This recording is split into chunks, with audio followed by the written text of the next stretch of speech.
रनजित बरगयारि बिथाङा अल आसाम ट्राइबेल संघजों लोगोसे दुलाराय बर' फरायसा आफादनि गायसननाय समनिफ्रायनो बिथाङा फरायसा आफादनि खामानि मावबोदोंमोन। बर' थुनलाइ आफाद गायसनजेननायनिफ्राय बिथाङा बर' साहित्य सभानि खामानि मावबोदोंमोन आरो दुलाराय बर' फरायसा आफादनि सोमावसारनाय दुलाराय साहित्य सभानि मिडियाम अफ इन्सट्राक्सन आरो स्क्रिप्ट आन्दलन गासैबो साहित्य सभानि जायफोर आन्दलन बे आन्दलनाव गोग्गोमै बाहागो लाबोनो हानाय सासे गोख्रों बर' माहारिनि दैदेनगिरि। दिनै बिथाङा जोंजों गैलिया, बिथाङा जोंखौ नागारनानै सोरगोआव आगान सुरबाय। बिनि थाखाय आंनि गोसो गोरबोआ खुब दुखु मोननाय फोरमायदों जे सासे रोंगौथि गोनां, जेरैबो साननो हनो गोरों आरो माहारिखौ सिबिग्रा, माहारिनि राव हारिमुखौ सिबिग्रा आरो जातिनि अस्तित्वनि थाखाय बिथाङा पलिटिकेलि कनसियासनेस सासे सुबुंमोन।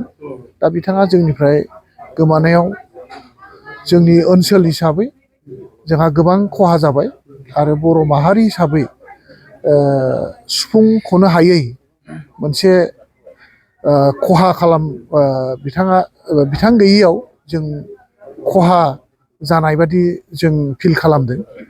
बिथांनि आत्माया अराय गोजोन थाथों आरो बिथांनि जिथुनाखि रिभलिउसनारि जाथि अनफावरि आरो राव थुनलाइ सिबियारि बिथांनि जि आखु, बे आखुआ जोंनि माहारिनि जाखांफुनाय जोलैफोरखौ जाहाथे थुलुंगा महरै होनो हायो।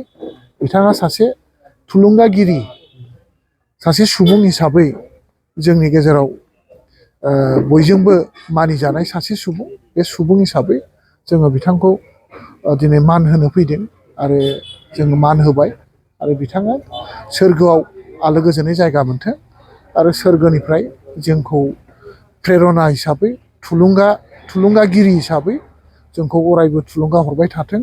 आं बेखौनो गोसो गोरबोनिफ्राय हामलायनाय थाबाय। मोनसे गोजोनथाव खौरां। क'क्राझार सहरनि जेडे रडजों नांजाबनाय गोजोनपुरि रयेल एनफिल्ड श'रुमनि गोजौआव थानाय आइ आफा बिएम इनस्टिट्युट अफ पेरामेडिक्स बेखेवदों।